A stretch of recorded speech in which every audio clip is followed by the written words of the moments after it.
I've learned more about history in a month playing Crusader Kings 3 than I did in years of reading.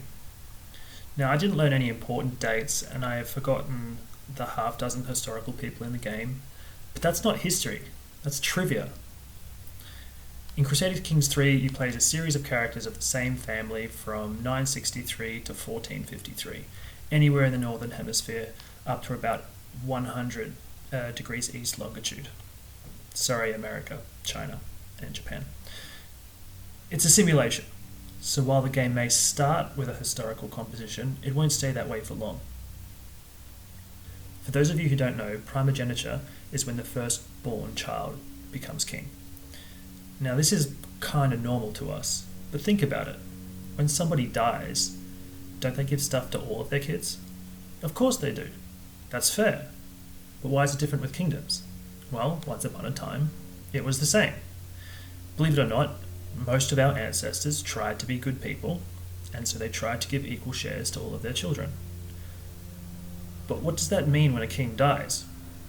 It means a kingdom is cut up and divided between all the king's children. Cut up into small pieces.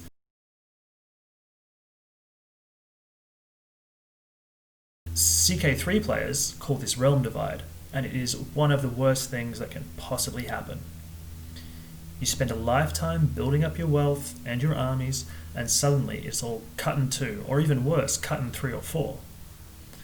Your neighbours, who were running scared from you, suddenly start looking at all your lands with eyes full of greed and desire.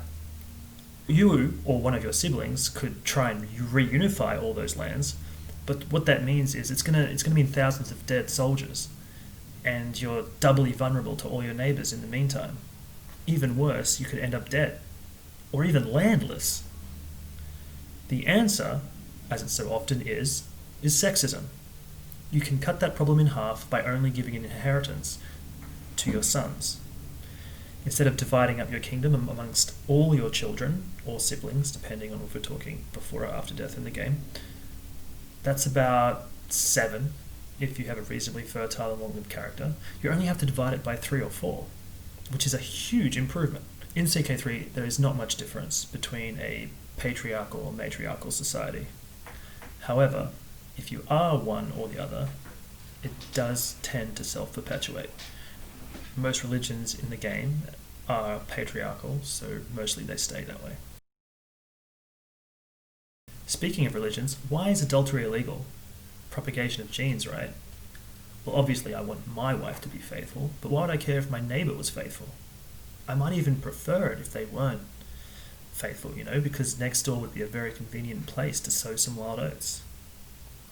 If it's your child, you might even want them to cheat, If you're a king, their marriage is probably political, and it'd be great if your next grandchild was some kind of beautiful genius rather than some inbred moron. Bouse! As a king, you get to make the rules and enforce them. If you break the law, people will be upset, but there's no one who can actually punish you. However, if one of your vassals breaks the law, you can strip them of all their lands and titles. That these lands will then go on to make you and your family richer is entirely incidental. Rules aren't there so that people do the right thing. Rules are there so that you have an excuse to take lands and make yourself wealthy. Take lands from your vassals that don't like you and are powerful. Also, when you don't take lands from your criminal vassals, you get an ally instead. The hardest, most interesting, and most depressing part. Remember when I said people won't like you when you break the law? Well, if enough of your vassals don't like you, they'll start a rebellion and remove you from the throne. So you have to try and keep them all happy, so they won't. And if there is a particularly troublesome vassal who just can't seem to please... Ha! You thought I was going to say murder, didn't you? No. Well, you can, but it's risky and expensive. You might do it to get a throne, but to keep a throne? So many bodies. Just call a crusade to Constantinople, assign your most maligned vassal or your least favourite child as commander, Make sure all your best commanders and troops and knights stay home and, qapla'!